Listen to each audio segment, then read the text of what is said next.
那么卫福部次长林静怡原来是立委了哈，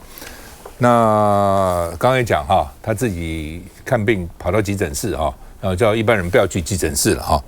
然后有医生跟他抱怨哈，他就说你这个小脑袋到底想些什么哈？那医生就很气啊，我怎么是小脑袋？我都当了医生了，我年纪也不小，怎么变成小脑袋呢哈？那这就林静怡现在说这是片面资讯了，好吧？用词不当我会虚心检讨了哦。但是呢，这个我不要哦，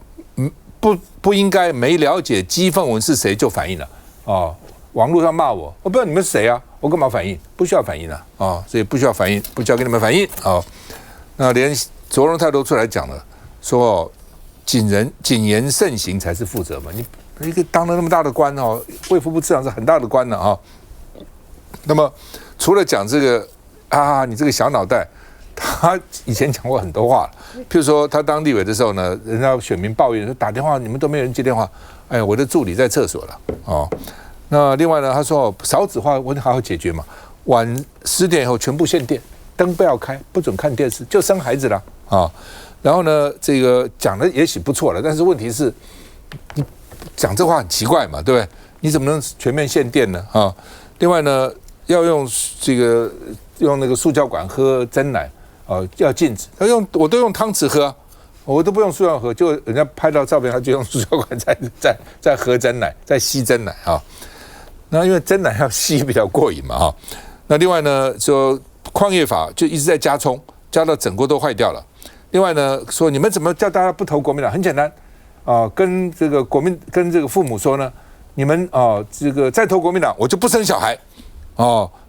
我就不生孩子。你们不要我生吗？我不生，因为你们投国民党。因为当时有时候年轻人投民进党，年纪比较大投国民党，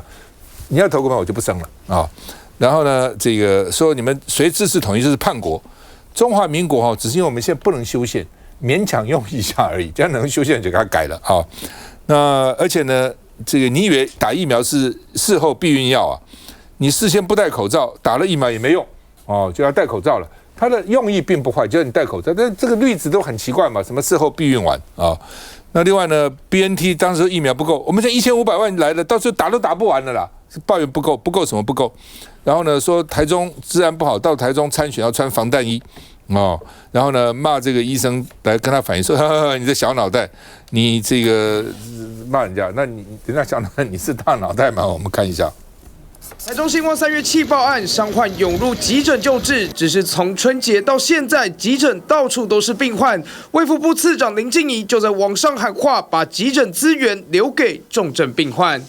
但一名医护人员在这篇 Threads 贴文底下向他求救：您不是 KOL 或网红，要民众别冲门诊，不是靠呼吁就有用，拜托发挥执行影响力，重视急诊塞爆的严重性。不料林静怡却嘲讽回复：呵呵，你的小脑袋里政府按个钮，事情就会改变吗？这句话让这名医护心死离职。林静怡次长他最大的问题是角色错乱，但是他讲话态度依然好像他在当一位自由身，或者是甚至立委时代的态度，所以我个人认为他已经不适合。立委痛批林静怡应该下台，毕竟他的刻薄言论并非首次。之前书艺短缺，他也在脸书上嘲讽某些人站着说话不腰疼，去跟就是说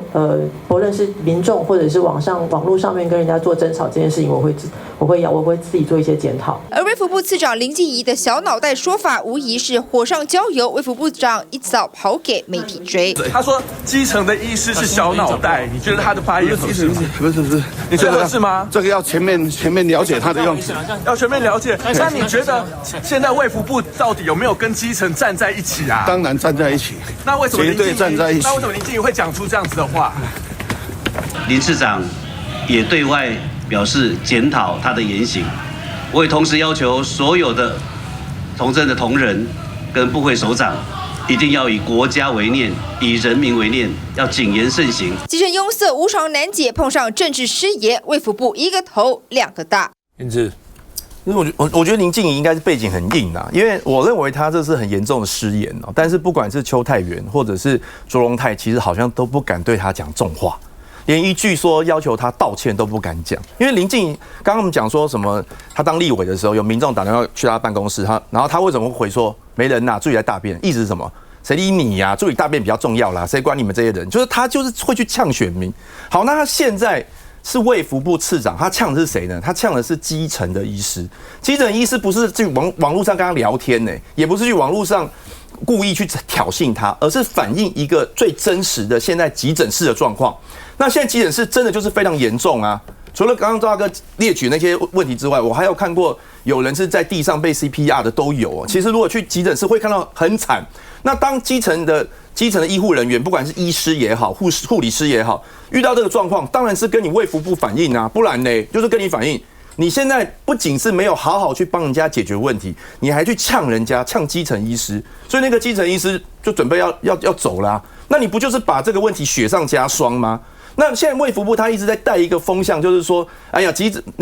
诊室为什么会塞床，都是因为病人都没有什么大病去大医院，小病去小医院，都是病人的问题，没有好不好？其实就像赵大哥刚刚讲，护理师就是最主要的那个人数不够是最主要问题，因为这不是新的问题，只是说这2天媒体又报的比较多。其实去年的时候，就去年上半年就很多医生有跟我澄清这个事情，说，可不可以去解决护理师人力不足的问题？我在去年的上个会期就质询过邱泰源，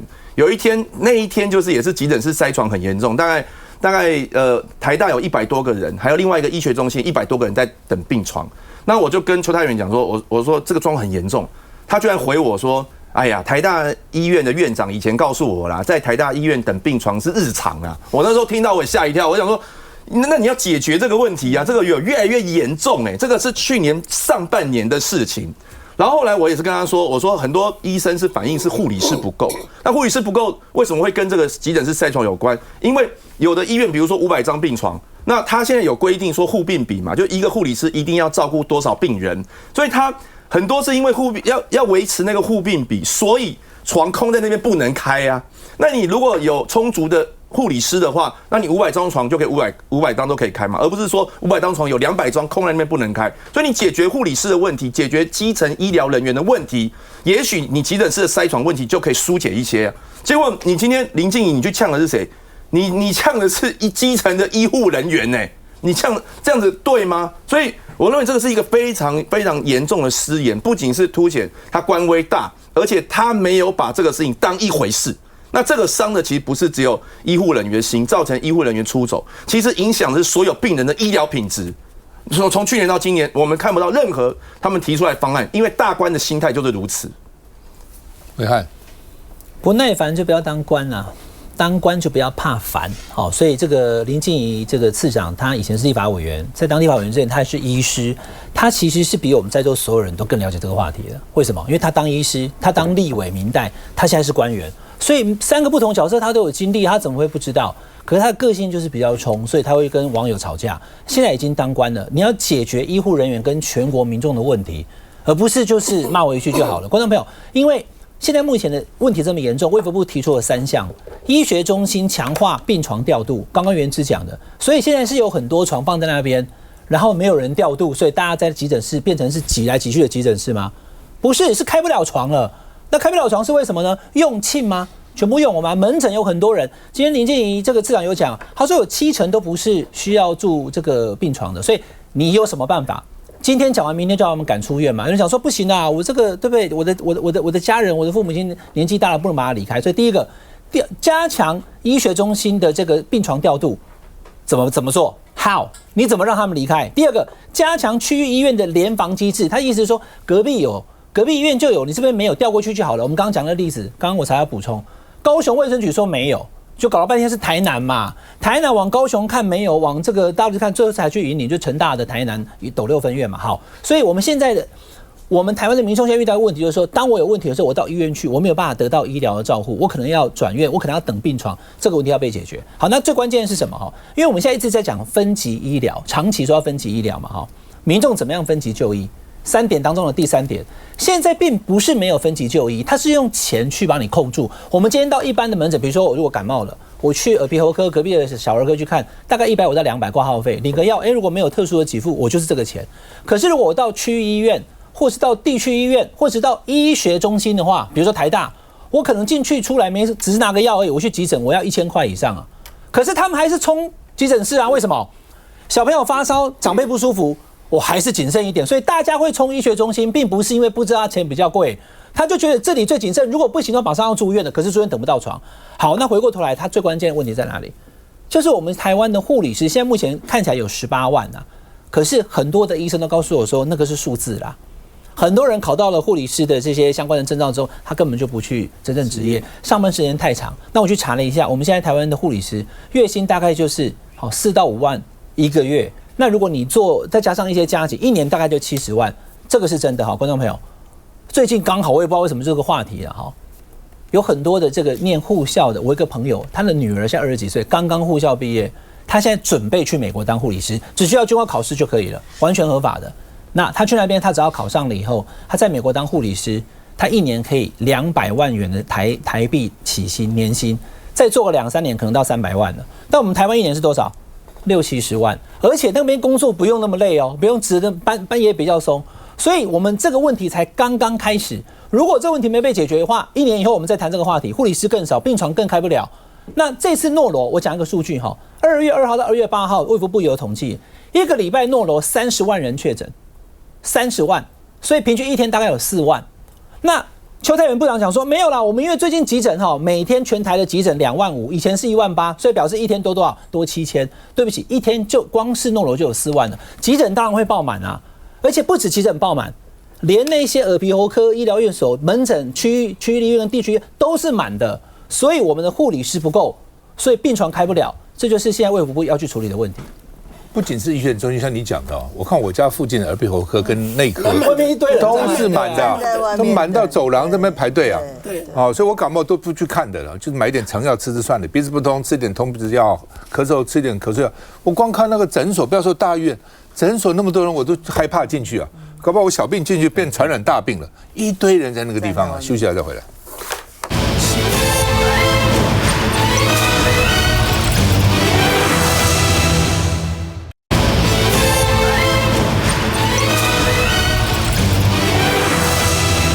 好，那么现在举行12强的棒球赛啊，今天这周荣泰啊，这个施政报告说朝野应该合作共推民生法案啊。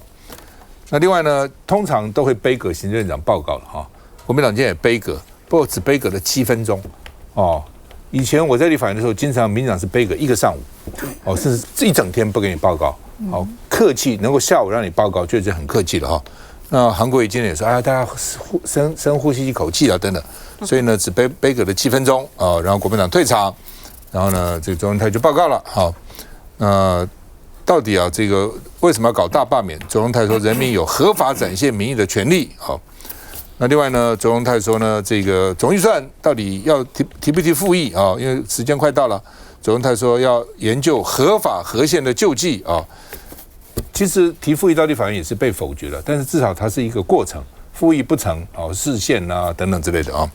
那周文泰现在已经有3个法案啊，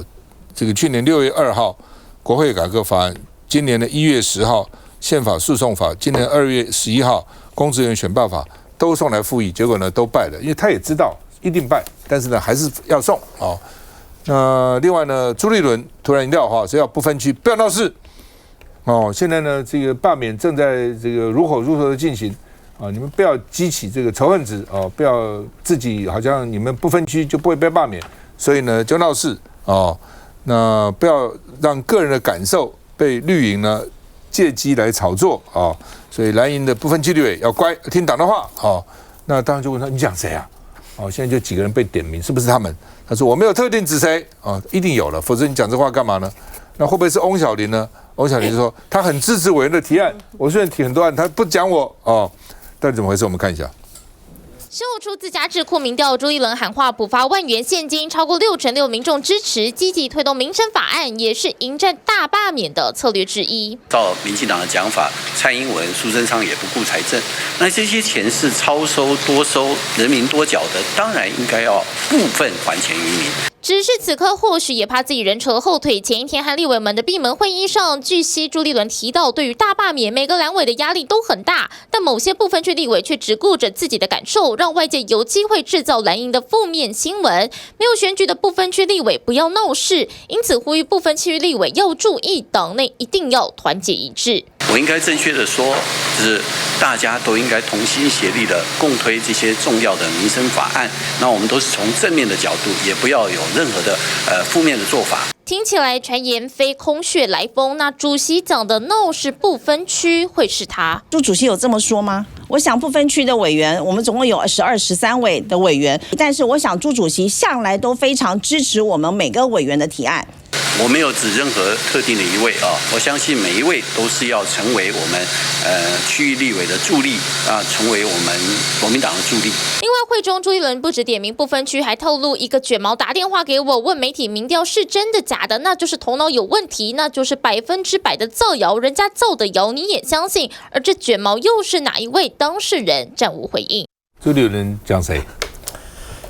这个也不清楚讲谁了哦，但是大家大概猜得出来了啊，他猜说大概是他，可是他真的没有明讲是谁。今天我跟他开了记者会哦，他有再讲一遍说，就希望大家团结，因为每一个区域立委，我也被罢免名单了。谁不紧张？因为放这个，你说不紧张，说啊，最后蓝绿对决，我的盘大，没怕不怕？可是过程很痛苦嘛，这个东西一件事情卡着你啊，对不对？所以我是觉得这样子，这个党一定要大家要通力的合作，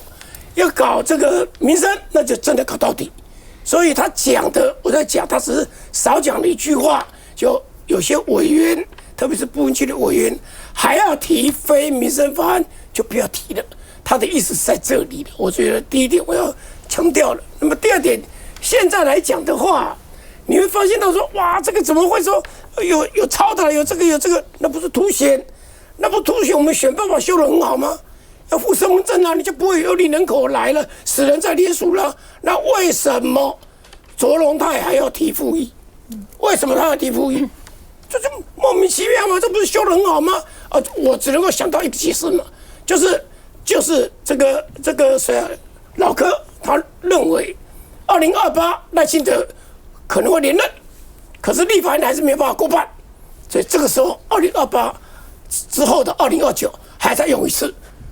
除了这个解释，没有奇怪，而且我们这个法人讲起来就很心酸啦。国民党立委很多是很心酸的，哇，这个要打架打过了，选罢法修过了，我们统统没有用到，谁用到了？民进党立委用到了。现在只有17个上去，后面他还有20来个嘞，有20个左右，统统要新的，要附身份证的，所以等于说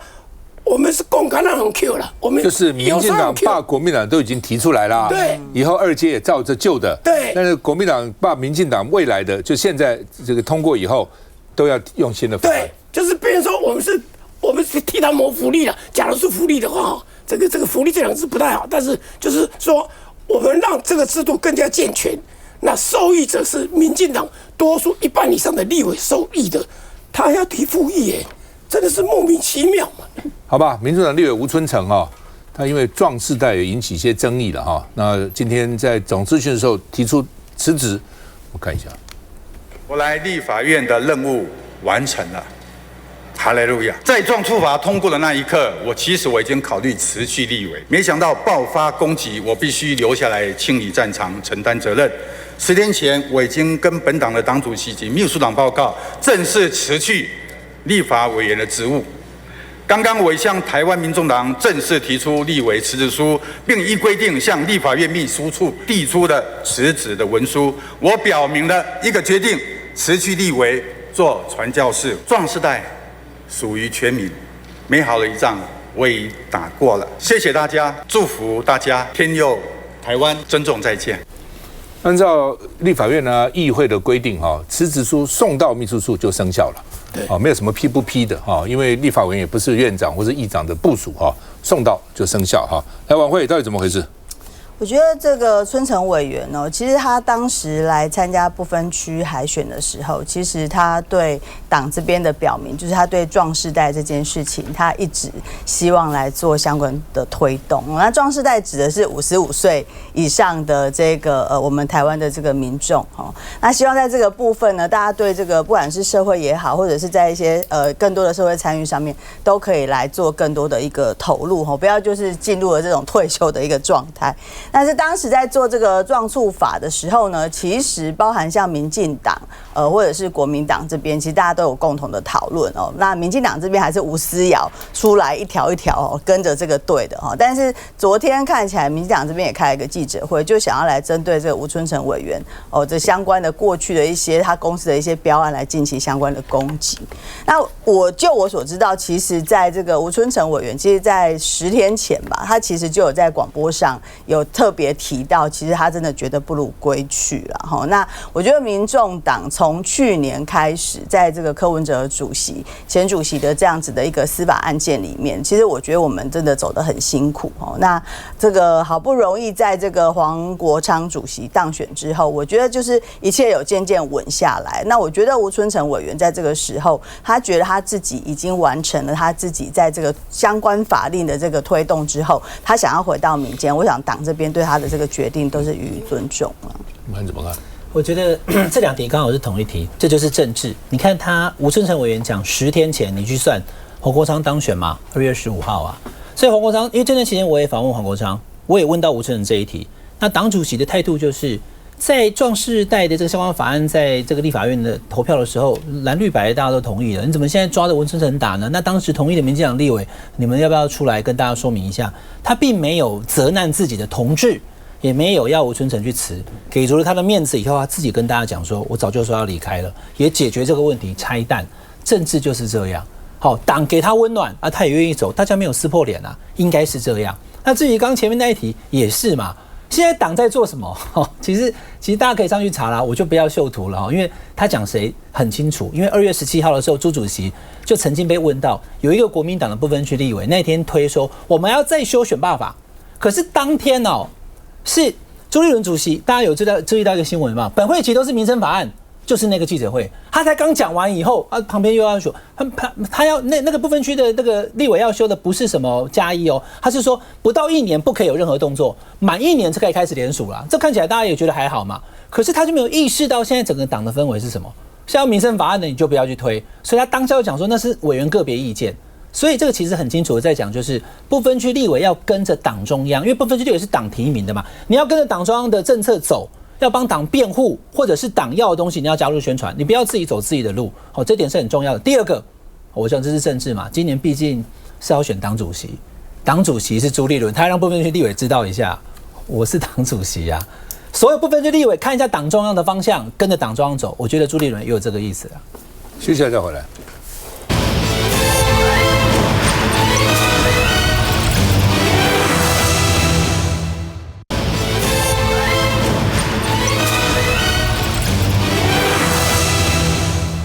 好吧，到底曹新成有没有答应说要捐1500万给清大？那有网友说呢，说这个清大的前校长说有捐那但是因为现在的校长说没收到那这麻烦了，那就问曹新成，曹新成说我有给沈君山那这个麻烦了，沈君山收了钱没捐给清大吗？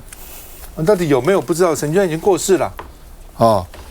那这个前校长曾经被陈立俊曾经说他有说，他说因为他跟曹新成在一个要参加一个会议那当时有问曹新成还是曹先生自己有说我有捐1500万，所以陈立俊就讲说我是没有查证了，而且你有没有捐，你讲了，我怎么会认为是你没捐呢？好不，我们几个人在一起，我说我捐了，你们不会怀疑我嘛？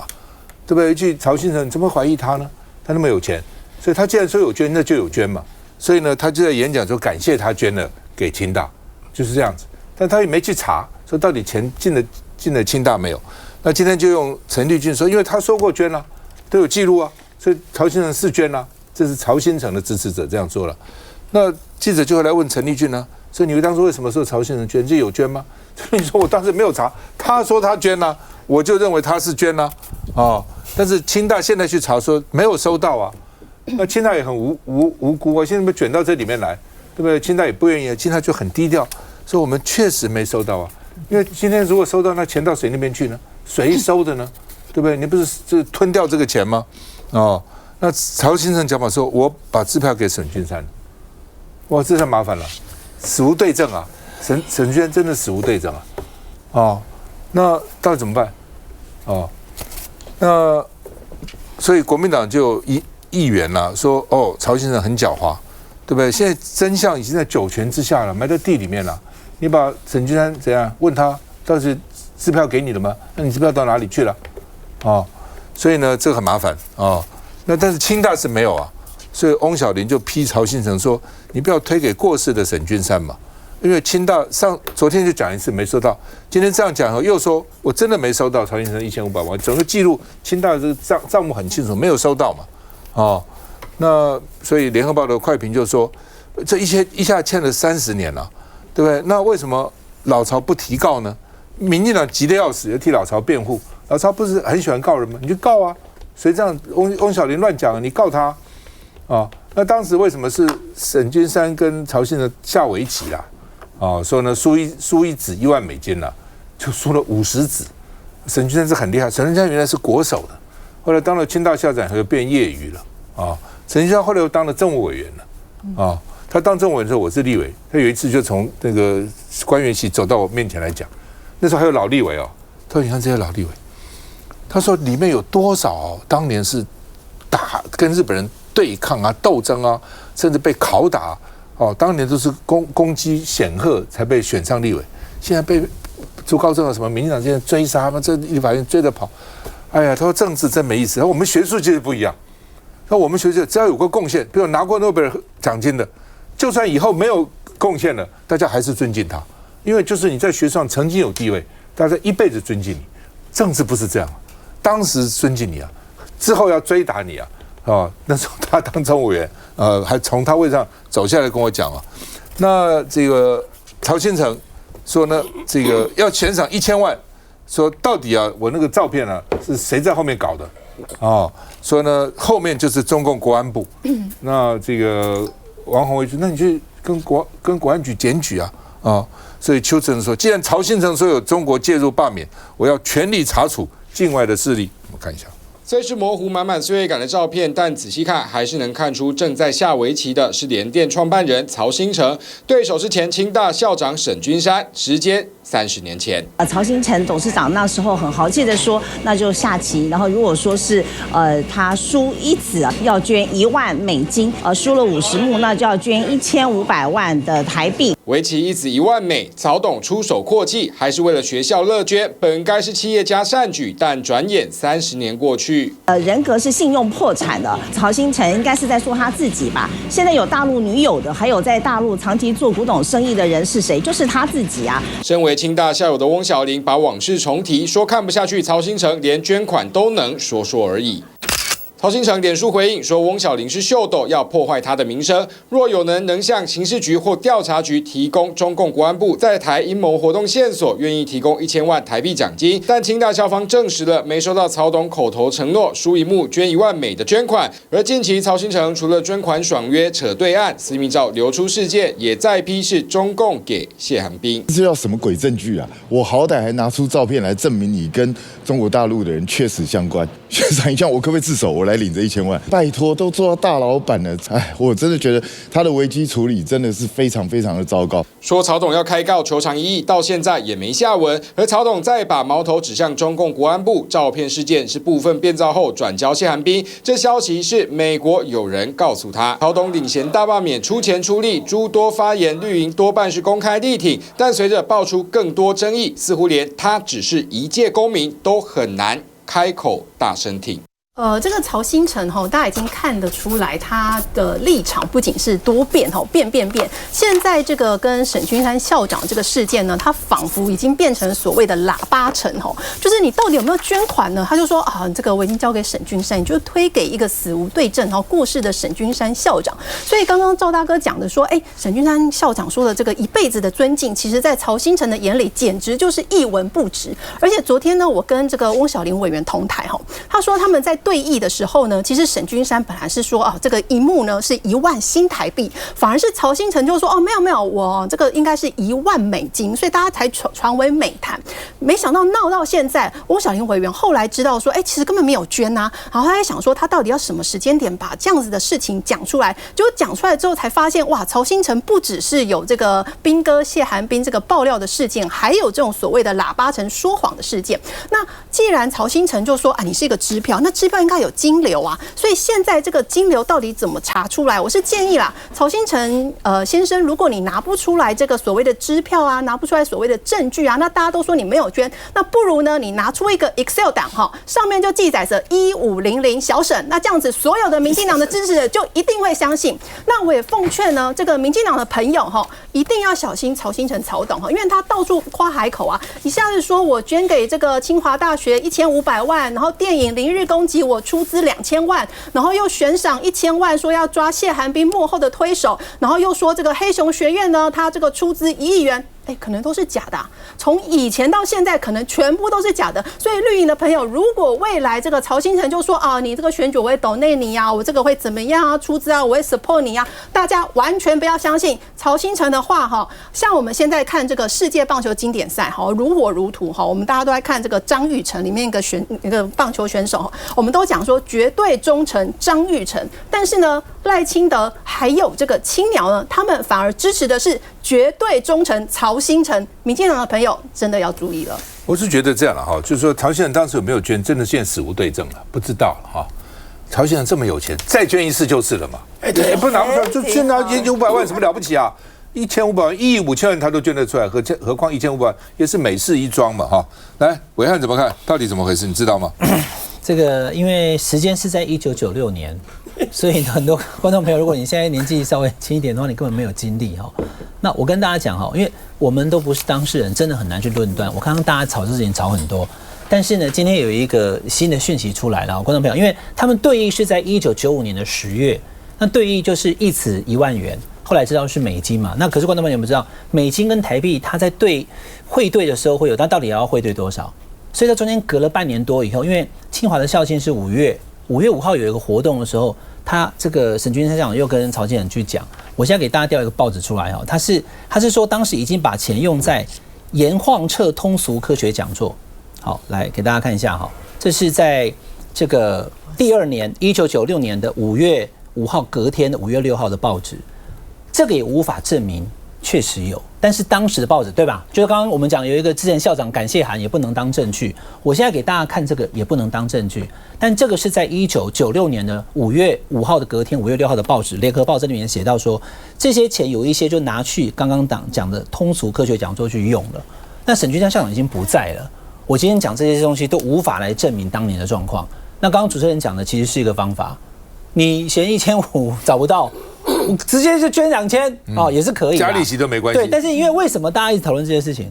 就是还是拉回来是罢免的那个仇恨值嘛？就你讲话不算话，他如果今天不是罢免李先生的话，可能大家也不关注那么多事情。那这事情我只是跟大家讲确实联合报在1996年的5月6号有一个，因为就是讲说，那到底为什么这算出来是1500万？本来是讲就是这个50万美金嘛。那后来1块30块了，对，所以我只是拿报纸的证据，我不知道当年他到底有给还是没有给。没问题这个我像刚刚讲的是保守是对的，就是说跟那个校长，就是说是曹兴诚跟他说有捐，到底有没有捐满灾？这个我觉得除了你刚刚讲说再捐1500或者2000之外，还有一条路了，直接告了。你告那时候支票都有留底嘛。那个只要检调一查，一定查得到，怎么查不到呢？绝对查得到的啦。你那个比如说我这个是台北富邦银行，这个一查是对不对？1996年的哪一天去查一下，怎么查不到？一定查得到，就告。真的，曹兴诚要捍卫他的名义，就是要告，否则因为校方2度否认呢，这是很严重的事情，就等于说。即便你刚才有提到那些东西，可是就学校来讲，这笔账没有进来，可能这个钱是另外的钱，这笔钱这到底怎么样？所以我觉得消防委员就算开个讲座，那个钱应该从消防处不会从外面钱给啊，这也很奇怪。对，所以我就讲到这个事情，刚刚只是找到简报嘛。那刚刚宝哥讲的是一个说，你既然是给支票，对方如果嘎掉的话，你这边户头就会对，支票一定有留底，你放心，各位，支票一定有留底。支票不可能没有留底。他今天讲说，除非他讲说我是报的现金给沈君山，那就完蛋了，那都没有。他讲说我给他支票啊，否则的话是怎么样？你陷沈君山于不义耶，等于说这个钱沈君山 A 掉了，这个东西难怪翁小玲要继续追打这个事情嘛。你等于是侮辱了一个那时候沈君山叫什么来着？我们台湾的四大君子之四大公子之一啊。这个风流倜傥，这个很有名的一位学者，又是桥牌的国手，又是校长，然后后来又政务委员等等，这社会地位这么高的一个人，那既然曹信成这样一讲的话，等于沈君山整个人口就破灭了，因为他就有可能是私吞1500万呢，很可怕的事情呢。支票这种东西是这样的哈，假如说你当时是开的是外国银行的支票，啊，比如说美国银行啦、花旗银行啦，它支票的底会寄还给你，就跟你在美国一样。本国银行是不会把支票底寄还给你，但是像你讲的，本国银行应该有留存才对了。休息一下再回来。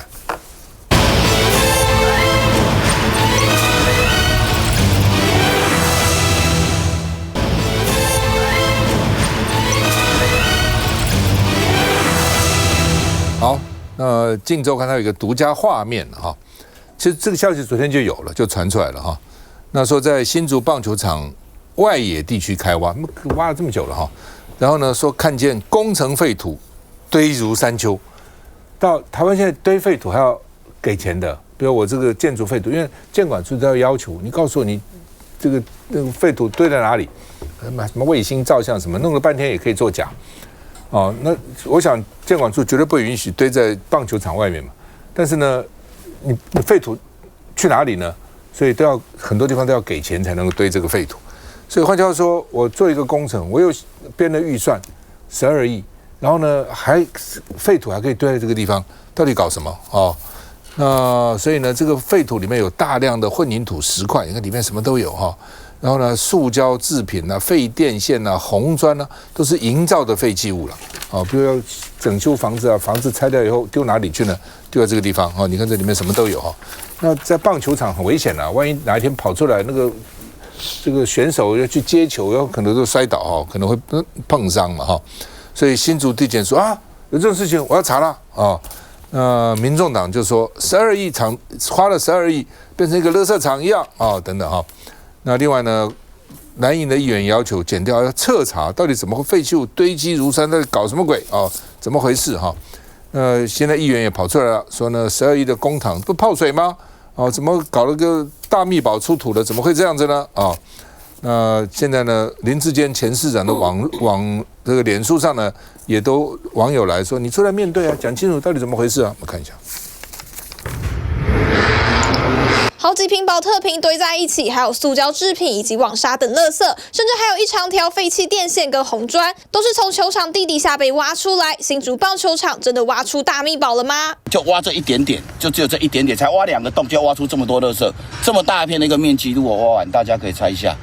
有多少的垃圾。新竹市立棒球场的改善工程从2022年7月封场，至今已经大约2年半。市府原本要自行移除覆土，不过在去年3月，承包厂商向新竹地院申请保全证据，在工程技师工会的鉴定报告出炉之前，市府不能对球场施工。一直到上礼拜鉴定完成，发现实际覆土情况没有达到安全程度，市府立刻启动球场覆土移除工程，结果一挖发现有大量废弃物，被怀疑是不是有回填违法的问题。目前我们正在加速相关的作业，所以我们在这边我们也呼吁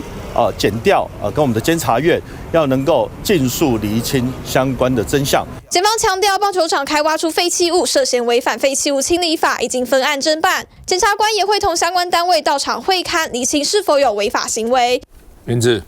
那个新竹棒球场这个问题，在2022年是一个非常热门的话题嘛。那个时候因为在里面办一场热身赛，然后后来有一个选手林哲轩就受伤了嘛，肩膀受伤，那都引起轩然大波。然后林智坚说要去帮他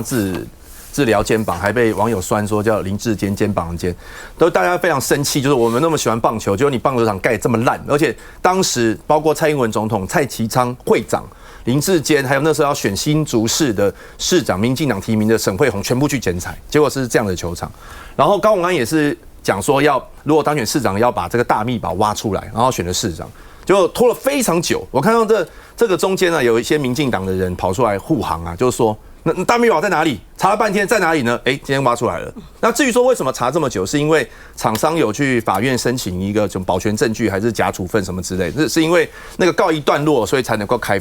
挖。好，那现在挖出来那么多营建废弃物，这个问题很大，这有可能会牵涉到2个图利的问题。一个就是理论上来讲，营建废弃物这不知道哪来的。照道理来说，如果有别的工地有营建废弃物，他是要花钱去处理这些营建废弃物，而且这个管制很严格。你出了工地，有的还要扫 QR code 啊，要有单子。你到哪个地方也是要有单子，所以然后去花钱去处理，这是一个部分。另外一个就是，如果这个棒球场如果有挖出来这个营建废弃物，它照道理来讲，它不能回填的，哪有这么粗糙的？因为这是一个棒球场，你也要找地方去处理这个，你也要花钱去处理这个营建废弃物，把它运出去。那如果新竹棒球场原本有编这个营建废弃物的处理费用，结果他直接拿去回填，这个也是有问题。所以那如果不是这个棒球场原来的废弃物，从别的地方到来这里，那问题更大了。所以我觉得当然这个检调一定要查清楚，因为这个工程这样看起来是真的是有很大的问题啊。亮君。其实昨天看到这个消息老实说，大家现在对于这个到底有没有所谓这当中有没有人谋不臧的问题那现在主检也都已经启动调查了那我觉得这个还是回到最根本性，就是说，因为刚刚看到说前面确实这个厂商他有提一个保全，所以这一段期间大家就是说，那到底这个新竹保全厂底下到底是藏了什么样的东西？那现在挖出来这些废弃物，它到底是从哪里来的？而且最重要的是，它验收的时候，当时这个验收的状况是怎么样？那厂商他的说法又是什么？那当时是怎么样来跟市府去做验收的？所以这些我认为现在检调要查，就一口气查清楚我想如果有人谋不臧的问题，我也不管，其实这不分党派啦，有任何的状况，其实都应该要依法法办。王慧。我想当时这个案子会引起大家这么大的注意大概是刚刚元之提到，因为2022年，因为刚好也是要这个县市长在改选的时候，那当时这个林市长他已经是2届要下任了嘛那这个棒球场当时有引起这么大的注意，其中一个是他花了12亿元，12亿这个数字真的让大家非常的吃惊。结果呢，花下去之后，我们的这个棒球的选手呢，在上面练球的时候竟然拔的然后又受伤这样子所以呢，大家开始关注这件事情。那其实虹安上任之后，我当时其实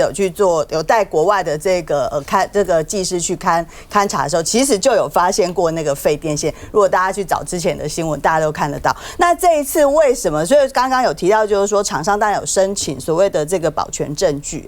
但是这一次开始就大家查起来，是因为这个市府所委托的这个技师工会的这个报告已经出来，正式出来，而且他就写说未达到这个安全的一个标准所以呢，现在开始开挖，才挖一点点就有了。我要讲就是刚刚这个陈远市长特别提到的，我觉得监察院除了现在新竹地检启动调查之外，监察院角色你也要动你不要就在那边，不要